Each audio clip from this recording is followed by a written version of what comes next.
디모데전서 2장 4절부터 7절까지의 말씀입니다. 이는 하나님의 말씀입니다. 같이 읽어 내려갑니다. 시작. 하나님은 모든 사람이 구원을 받으며 진리를 아는 데에 이르기를 원하시느니라.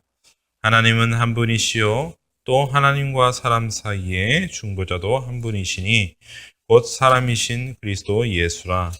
그가 모든 사람을 위하여 자기를 대속제물로 주셨으니 기약이 이르기로 주신 증거니라.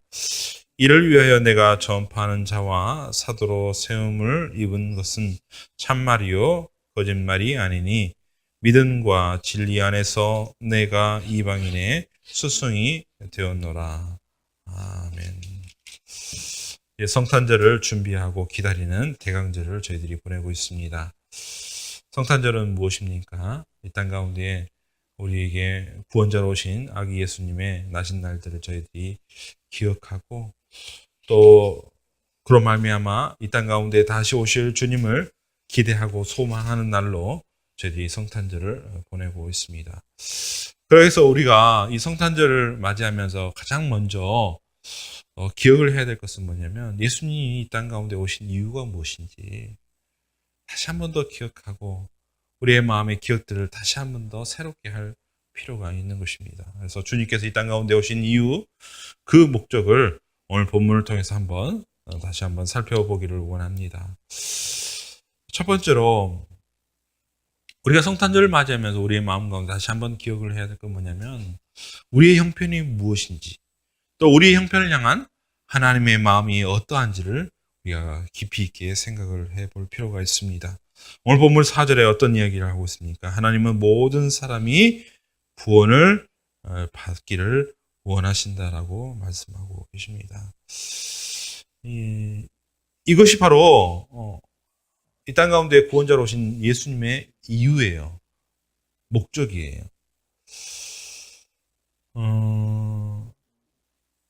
특별히 원하신다라는 이 표현이 나와 있는데요. 이것은 강력한 의지, 강력한 바람, 강력한 소원을 의미하는 것입니다. 해도 되고 안 해도 되고 선택의 문제가 아니라는 거예요. 필수의 문제예요. 필연적으로 이것을 할 수밖에 없다는 거예요. 그래서 해야 된다는 하나님의 강력한 의지가 나타나는 그러한 내용인데요. 그러면 하나님께서 뭘 원하시고 뭘 추구하시는 것인가? 오늘 본문에는 분명히 이야기합니다. 모든 사람이 구원을 받기를 원하신다라고 말씀하고 계십니다. 이 구원의 문제를 생각할 때 우리가 생각해 볼 사건이 있습니다. 지난 2년 전에 일어났던 세월호 사건을 우리가 다 아직도 기억을 하고 있으리라 생각합니다. 그때 그 상황을 뉴스로 접하면서 너무나 황당하고 당황스럽기도 하고 너무나 안타까웠어요. 특별히 그 배 안에 제주도로 수학여행을 가는 안산에 있는 그런 학생들, 그때 저희가 이제 안산에 살고 있었기 때문에 더욱더 피부로 더욱더 가까이 느낀 사건이었습니다. 304명의 그 어린 생명이, 안타까운 생명이 목숨을 잃어버린 그 사건이 우리 가운데는 지금도 상처로 남아있고 지금도 아픔으로 남아있는 것이 사실입니다. 그런데 그때 배가 가라앉는 그 장면을 바라보면서 우리의 마음은 어떠했습니까? 단 한 명이라도, 단 한 사람이라도 그 배에 갇혀있는 아이들이 구출해내기를 또 나오기를 정말 간절한 마음으로 바랬던 기억이 있습니다. 한번 생각을 해보면 좋겠습니다. 그 어두운 가운데 모든 것이 다 끊어지고 그 어두운 가운데 갇혀서 그 깊은 물속으로 빠져들어가는 그 아이를 볼 때에 부모들은 어떻습니까? 그 팽목항에서 가라앉은 그 배를 바라보면서 배의 그 흔적을 바라보면서 부모님이 간절하게 그 자녀들의 이름을 부르며 나오기를 또 구원해 주기를 구출해 주기를 바랬던 그 모습, 그것은 그 부모들의 마음뿐만 아니라 그것을 바라보는 온 국민의 모든 이들의 마음의 안타까움이었으며 또한 간절한 소망이었을 것입니다. 저는 그 사건을 기억하면서 오늘 본문에 사도 바울이 이 사절을 쓰면서 그가 어떤 마음으로 이 사절을 썼을까? 그가 이 사절을 썼던 것은 그냥 맹숭맹숭하게 그냥 건조한 마음으로 이 사절을 쓴 것이 아니고 하나님의 마음을 느끼면서 이 사절을 썼지 않았을까 생각합니다. 모든 사람이 구원을 받기를 원하시는 하나님의 마음. 죽어가는 영혼을 향하여, 그 심령을 향하여, 인생을 향하여 안타까이 여기시며 긍휼히 여기시며 한 명이라도 구원받기를, 한 명이라도 단 한 명의 영혼이라도 구원받기를 원하시는 그 하나님의 마음.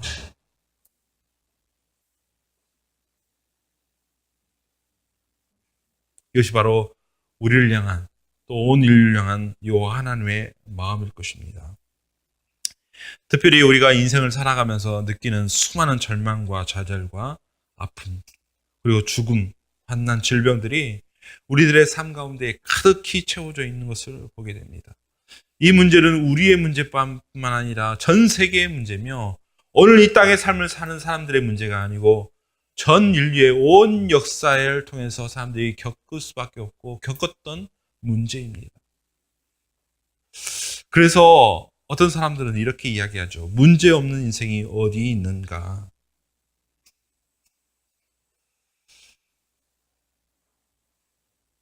사람들이 이것을 경험할 때마다 벗어나려고 애를 쓰지만 마치 세월호처럼 벗어나려고 애를 쓰고 또 애를 썼지만 안타깝게도 그 깊은 물속으로 잠겨버린 것처럼 우리 인생의 삶의 곳곳에 이런 문제들로 인해 우리의 삶이 깊은 바닥으로 내려간 문제들이 얼마나 많이 있는지 모릅니다. 중요한 것은 무엇일까요? 이것을 바라보는 하나님의 마음이에요. 우리 또한 이것으로부터 벗어나려고 원할 뿐만 아니라 이러한 상황 가운데 있는 우리를 바라보는 하나님의 마음이 더욱더 안타깝고 더욱더 절박하며 더욱더 긴급한 마음으로 우리를 바라보신다는 거예요. 그래서 주님께서 원하신다라고 표현을 하는 것입니다.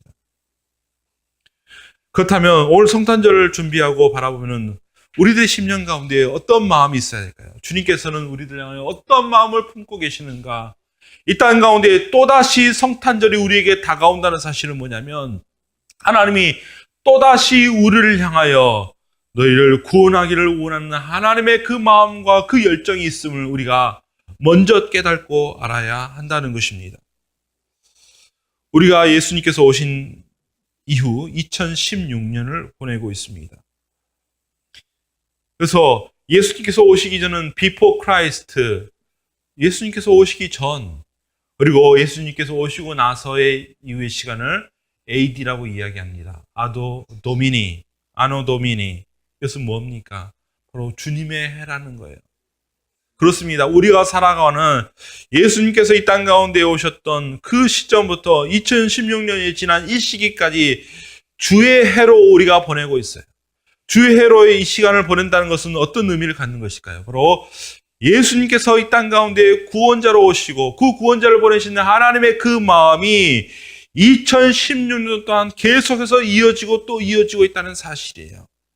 그래서 우리가 맞이하는 또 다른 성탄절은 그 하나님의 그 열정, 그 마음을 새롭게 기억하고 깨닫고 그 하나님의 마음 가운데 더욱더 가까이 나아가고자 하는 그 새롭게 다짐하는 시간들로 그 하나님의 그 열정을 다시 한번 경험하는 시간들로 우리가 성탄절을 보내야 할 것입니다. 우리가 보내는 이 시간은 하나님의 구원의 역사를 나타내는 그 구원의 역사의 현장을 살아가고 있는 것입니다. 그래서 우리가 늘 기억해야 될 것, 오늘 이 시대를 살아가며 오늘 이 날을 살아가면서 우리가 깨달을 것은 뭐냐면 하나님은 우리를 구원하기 원하신다. 우리를 죽음 가운데 버려두지 아니하시고 우리를 새롭게 변화시키시고 하나님의 온전한 백성으로 온전한 사람으로 우리를 경험하기를 우리를 구원하기를 원하시는 하나님의 열정이 있음을 저와 여러분은 이 성탄절을 맞이하면서 오늘의 삶을 살아가면서 다시 한번 기억하고 새롭게 경험하는 저와 여러분이 되시기를 이 시간 간절히 소원합니다. 두 번째로 주님께서 오신 이유는 뭘까요? 바로 우리와 하나님 사이에 중보자가 되시기 위하여 오셨다는 사실입니다. 특별히 이제 구원의 문제를 우리가 생각을 해야 될 때에 이 구원이 왜 필요한 것인가를 먼저 살펴볼 필요가 있습니다. 구원의 전제는 뭘까요? 바로 우리가 죄 가운데에 있다는 사실입니다. 성경에서 인류의 문제의 첫 출발은 바로 죄로 이야기합니다. 우리가 살아가면서 수없이 많이 겪고 있는 죽음, 고통, 환난, 염려, 두려움, 염려 그 모든 것들은 바로 죄로부터 출발했다고 성경은 이야기하고 있습니다. 이 죄는 무엇입니까? 바로 하나님과 우리 사이가 벌어지는 것, 하나님과의 단절이 바로 죄라고 이야기를 하는 것입니다. 다른 말로 이야기하자면 생명의 근원으로부터 벗어나는 것이 바로 성경은 죄라고 이야기를 하는 것입니다. 오늘 어린 설교 때 이야기했던 것처럼 바로 가지가 본 나무에 붙어 있어야 하는데 그렇지 않고 본 나무로부터 떨어져 분리되는 것이 바로 성경은 죄라고 이야기한 것입니다. 여러분, 잘 이어진 꽃을 한번 생각을 해볼까요? 잘 이어진 꽃은 그 당시에는 싱싱해 보일지는 모르나 시간이 지나면 그 생명의 근원으로부터 뿌리로부터 그가 잘 이어져 있기 때문에 그 시간이 지나면 시드는 것처럼 우리 인생도 마찬가지로 잘 이어진 꽃처럼 이 땅에 살아가는 것이 문제라는 것입니다. 중요한 것은 뭘까요? 다시 한 번 더 근원으로 돌아가야 하는 것입니다. 다시 한번 원 나무로 돌아가야 하는 것입니다. 생명의 근원으로 다시 한번 돌아가야 하는 것인데 중요한 것은 무엇입니까? 인간에는 그러한 능력이 없다는 것입니다. 다른 것들로 그것을 해결하려 하지만 그 근본적인 문제를 우리의 노력과 애씀으로 특별히 구약시대의 그 율법을 준수함으로 온전히 해결할 수 없다는 것입니다. 우리 스스로 우리의 삶을 새롭게 하며 온전케 하며 깨끗게 할 수가 없다는 것입니다. 요즘에 너무나 나라가 어렵고 힘든 것이 사실입니다. 그래서 국회 차원에서 그것을 정리하고 또 해결해 보고자 청문회를 하고 있지만 어떻습니까? 그곳에서 나와 있는 사람들의 모습을 바라볼 때마다 절망감이 더욱더 깊어지는 것은 어찌할 수가 없습니다. 대학의 교수들 나와 있는 것을 보고 그네들이 하는 그 이야기를 하는 걸 보면서 어쩌면 지성의 최후의 보루인 대학 교수들의 그 위선의 거짓의 모습을 바라보면서 어떤 마음이 들었습니까? 그것을 바라보는 제자들의 마음은 어떨까요? 비리는 있었는데 비리를 일으킨 사람은 없는 것. 서로가 말이 다르고 서로가 주장이 다른 겁니다. 현상은 있는데 원인이 없다는 거예요. 나타난 사건이 있는데 책임지는 자가 없다는 거예요. 저는 그것을 바라보면서 우리 가운데 과연 선한 것이 있을까?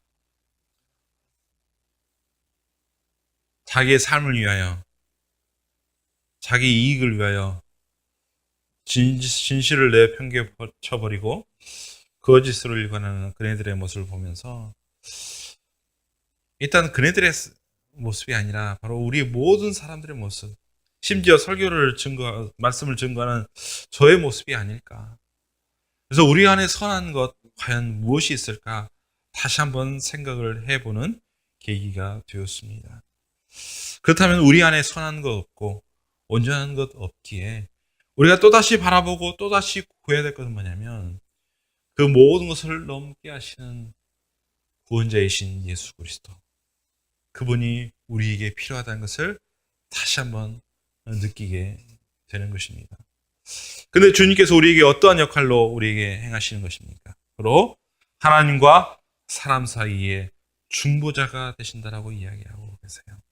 중보자라는 것은 뭡니까? 화해자, 평화를 일으키는 사람이라고 우리가 생각을 하게 되는 거죠. 둘 사이는 너무나 멀어졌는데, 특별히 하나님과 사람 사이에는 너무나 죄로 말미암아 너무나 멀어졌는데, 그 멀어짐을 하나 되게 하는 중보자, 중재자로 이 땅 가운데 오셨다는 것입니다. 우리가 웨스터민스터 신앙 고백을 계속해서 해나가는 건 있는데요.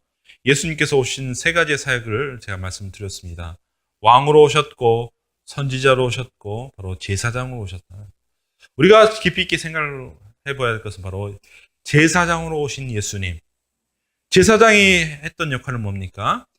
바로 죄된 이스라엘 백성과 하나님, 거룩한 하나님 사이에 중간에 서서 바로 제사를, 희생제물을 가지고 피를 흘려서 그 죽음의 제물을 가지고 바로 제사를 드림으로 하나님과 사람 사이에 화목하게 하는 그런 역할을 했던 사람들이 바로 제사장인 것입니다.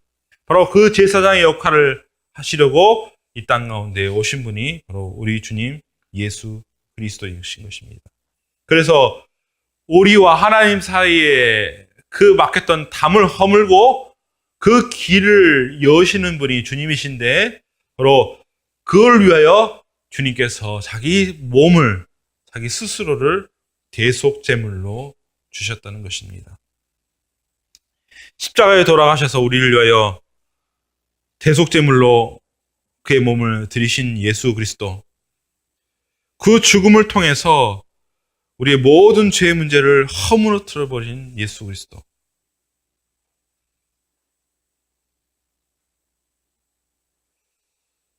참된 중재자가 되기 위해서 주님께서는 기꺼이 그 죽음까지도 감내하시면서 받아들이셨다는 사실입니다. 그런데 우리가 그 죽음에 대해서 다시 한번 깊이 있게 생각을 해볼 필요가 있어요. 그 죽음을 통해서 정말 우리 주님께서 우리들에게 말씀하시고자 하는 것은 무엇이었을까요? 그 죽음의 본질은 과연 무엇이었을까요? 죽음의 목적은 우리를 구원하기 위한 화목제물로 주님께서는 그 죽음을 맞이하셨는데, 그것은 죽음의 목적이고, 죽음의 본질은 뭘까요? 죽음의 본질, 바로 우리를 사랑하시는 하나님의 마음이라는 거예요.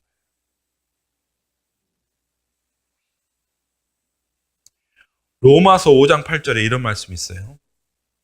우리가 아직 죄인 되었을 때에 그리스도께서 우리를 위하여 죽으심으로 하나님께서 우리에 대한 자기의 사랑을 확증하셨느니라. 사도 바울은 분명하게 이야기하고 있어요. 예수 그리스도께서 십자가에 달리신 그 죽음, 화목제물로 십자가에 달리신 그 죽음의 본질과 이유는 바로 하나님이 우리를 사랑하신,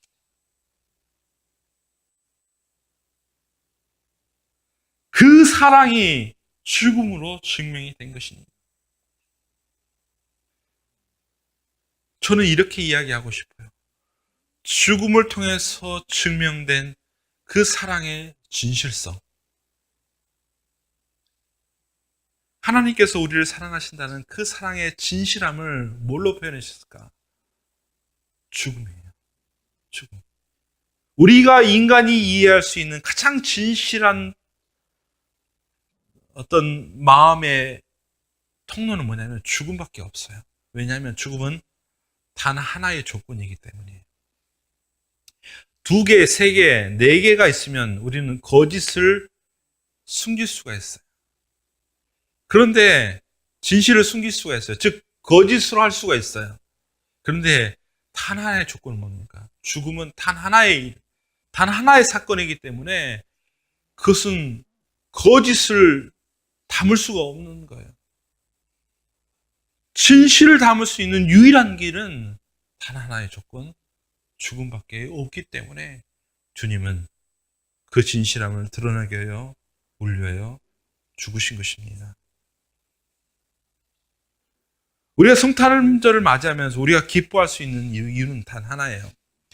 죽음으로 증명된 하나님의 사랑의 진실성, 그 진실된 하나님의 사랑이 우리에게 나타남으로, 우리에게 증거됨으로 우리가 그로 인하여 기뻐할 수 있는 거예요.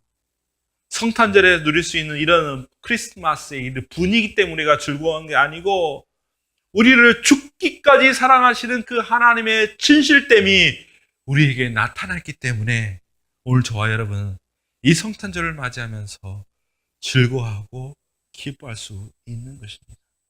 여러분 잊지 마세요. 하나님은 저와 여러분을 죽기까지 사랑하시는 거예요. 오늘도 포기하지 아니하고 우리를 끝까지 사랑하시는 하나님이 저와 여러분을 향한 하나님의 마음, 하나님이라는 사실들을 우리는 잊지 않기를 원합니다. 바로 하나님의 사랑이 여전히 우리를 향하고 있음을 잊지 않고 그 사랑 안에서 참된 자유를 누리며 기쁨을 누리는 저와 여러분이 되시길 위한 간절히 소원합니다. 마지막으로 우리가 그 사랑을 경험하면서 우리가 해야 될 것이 있어요.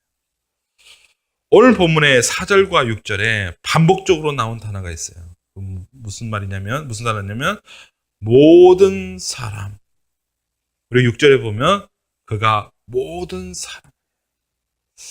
하나님의 사랑이 어느 한 개인이나 좁은 영역에 머물지 않고 모든 사람이, 인류의 모든 사람이, 역사상에 나타나는 모든 사람들이 이 하나님의 사랑 가운데 거하고 그로 말미암아 이 땅 가운데 수없이 많은 고통과 염려와 아픔 가운데 있는 모든 사람들이 구원받기를 원하시는 하나님의 마음이 있다는 사실이에요.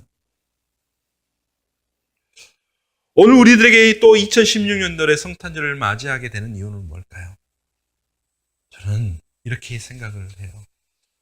이 땅 가운데 이 성탄의 기쁨을 누린 이들이, 누려야 할 이들이 아직도 많이 남아있기 때문에 또 다른 성탄절의 기회가 주어진다는 건 뭐냐면 먼저 믿는 우리들 뿐만 아니라 이 기쁨을 아직 누리지 못하는 이들에게 또다시 기회를 주므로 그들 또한 이 기쁨 가운데 거하기를 원하시는 하나님의 마음이 있다는 사실들을 우리는 잊지 말아야 할 것입니다. 그래서 먼저 사도 바울은 이것을 알았기에 그는 뭐라고 이야기합니까? 나는 이방인을 위하여, 유대인뿐만 아니라 이방인을 위하여 그들을 위한 사도로 불림을 받았다. 이 복음을 전하는 전도자로서 불림을 받았다라고 그는 이야기를 하는 거예요. 오늘 저와 여러분은 이 땅의 삶을 살아가며 또 다른 성탄절을 맞이하면서 우리 마음 가운데 가져야 될 건 뭐냐면 이 땅 가운데 사도 바울처럼 우리 또한 부르심을 받았다. 이 사랑의 거룩한 부르심을 받았기에 우리 또한 우리 주변과 이웃에 또 주님을 알지 못하는 그들에게 이 사랑의 놀라운 일들을, 놀라운 비밀들을 증거하며 나타내야 할 것입니다. 여러분, 전도는 의무가 아니에요. 교회에서 전도해라, 청동원 주일, 전도 축제, 그런 걸 통해서 하나 행하는 어떤 이벤트가 아니에요. 전도는 아주 인격적인 반응이에요.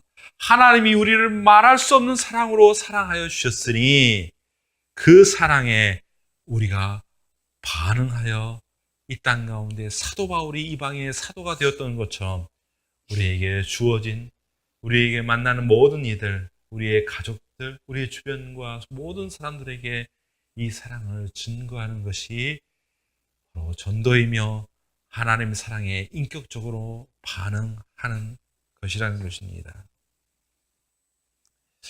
오늘 저와 여러분, 이제 주님의 오실 날이 얼마 남지 않았습니다. 영원한 성탄절을 우리가 기대하는 것입니다. 그리고 이 땅 가운데 2016년들에 또 다른 성탄절을 저희들이 맞이하게 될 것입니다. 우리가 다시 한번 기억을 해야 될 건 뭐냐면 우리를 향하여 십자가를 통하여 증명된 하나님의 사랑을 더욱더 깊이 있게 누리며 그 사랑이 필요한 이웃을 향하여 증거하여 참된 성탄절의 기쁨을 누리며 온 세계와 열방 가운데에 하늘의 기쁨과 그 놀라운 찬양의 일들이 오늘 이 시대 가운데에도 우리의 삶 가운데 널리 퍼지기를 소원하는 저와 여러분 되시기를 우리 주님의 이름으로 간절히 축원드립니다. 기도하겠습니다.